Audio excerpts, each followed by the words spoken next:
You are listening to The Common Sense Practical Prepper, sponsored by Duct Tape, the real duct tape. It fixes everything, except bad decisions. Good evening, Mr. and Mrs. America. From border to border, coast to coast, and all ships at sea, here is your host, Keith. Hey all, this is Keith, and welcome back to the Common Sense Practical Prepper podcast, where today, on March the 27th, 2026, we are going back to basics. So several years ago, if your pantry looked like mine, half box of cereal that was probably stale, some ketchup, maybe a couple cans of soup or veggies that were soon to be expired or had expired. So if your pantry looked like mine a few years ago, this episode is for you. So today we're not going to talk about freeze dryers. We're not going to talk about 5-gallon buckets of survival food. We're not talking about Mylar bags or any expensive setup. Just regular grocery food that you can store, that you can buy this week, that lasts a long time and it won't break your budget. This is a very simple example. You can expand on this if you don't like some of the foods that I'm going to talk about. Let's build what I want to call a simple food buffer. We're not doing a complete pantry. We're not prepping for the end of times. This is something very small, and it's especially good for folks starting out. So we're going to start slow, relatively inexpensive, and we're going to be realistic. So let's start with something that you already eat. Don't buy any weird survival food. Buy rice, pasta, beans, things that you and your family will actually eat.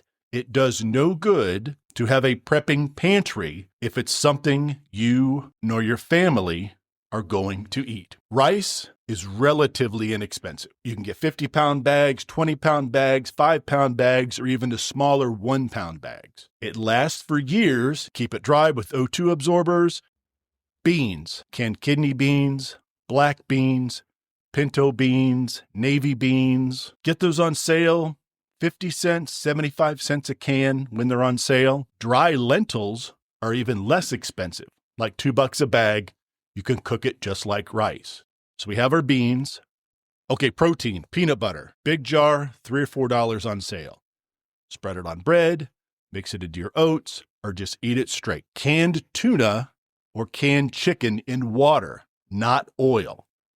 Less greasy, less expensive, way less messy when you open it up and it's in water as opposed to the oil. It gets everywhere. Veggies, canned green beans, corn, tomatoes, whatever your preference is on vegetables. Fruit, canned peaches, pears, pineapple, fruit cocktail. Again, get them on sale. Lots of sugar, the kids love them, and they last forever. Open a can of peaches, put it into the oatmeal. Suddenly breakfast is just a little more happy than it was with just plain old oatmeal. Raisins, I like raisins. They have a pretty long shelf life.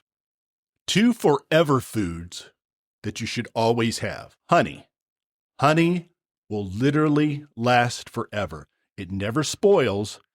If anything, it will crystallize, and all you have to do is warm it up to turn it back into a more viscous honey. But if you see it crystallized, it's fine. It has not gone bad. It is not spoiled at all. That's great to use as a sweetener for tea, oatmeal. Put a little bit in your peanut butter. Very versatile. Salt, inexpensive, endless shelf life. And you need it to make a lot of food actually taste good. Grab a big canister. Oils are important as well. Most vegetable oils will go rancid about a year after you open them. If you open one and several months later, you pop the cap, smell it, you can definitely smell when it's off. Normal, just plain old oil like canola oil, corn oil, really, to me, really doesn't have a smell, but I can tell by my nose when it starts to go rancid. Toss it. Coconut oil, the refined coconut oil, there's not a lot of taste to it, or tallow when I can get it. Another great option is ghee, Ghee. It's clarified butter. I know it sounds a little fancy, but it's actually super practical. Lasts 1 or 2 years room temperature after it's opened. You don't need to put it in a fridge. And it gives your food a rich, buttery flavor, and it's excellent for sautéing or frying. You can make your own ghee, not to get too far off track, but there are plenty of videos out there. I actually make my own butter.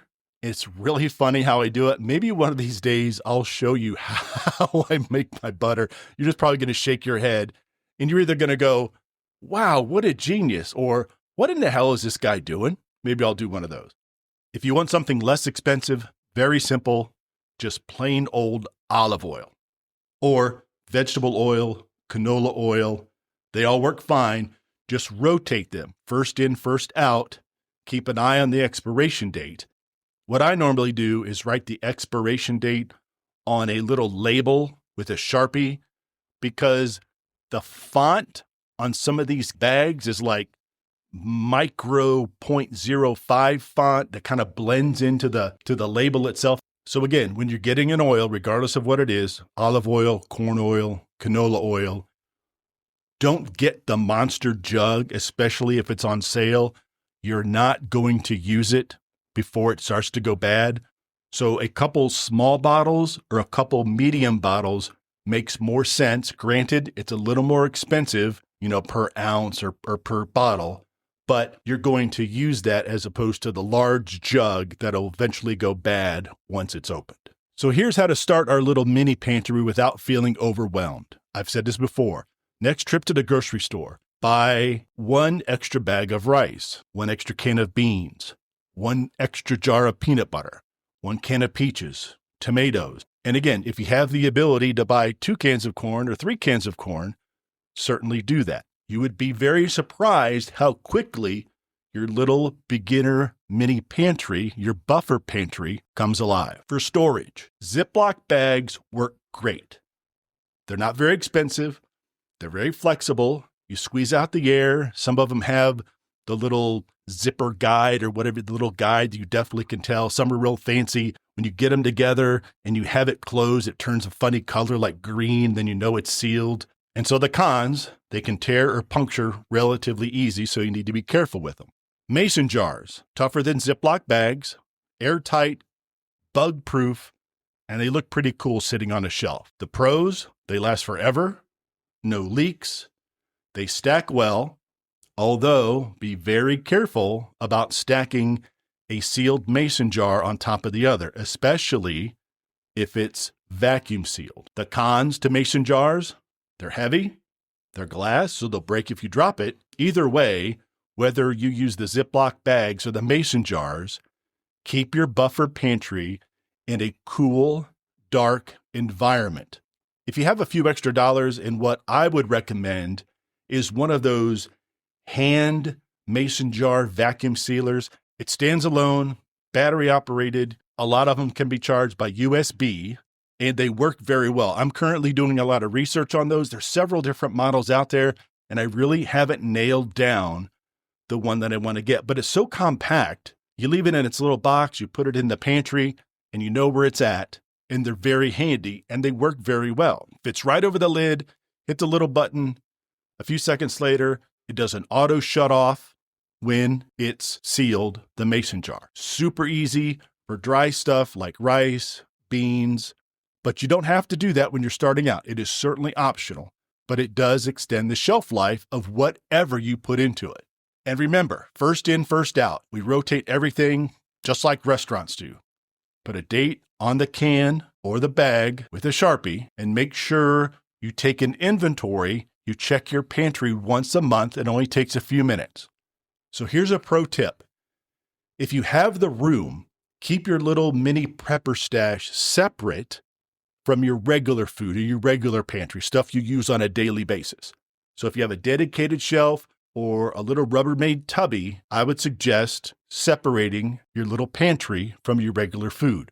1, you're not tempted to eat it, and 2, it makes inventory go fairly quick. You don't have to worry about, oh, wait a second, is this my peanut butter for the pantry, or is this the peanut butter that we're going to eat next week? So here's a simple example that lasts for about a week using our buffer pantry. Breakfast. Okay, we have our oats.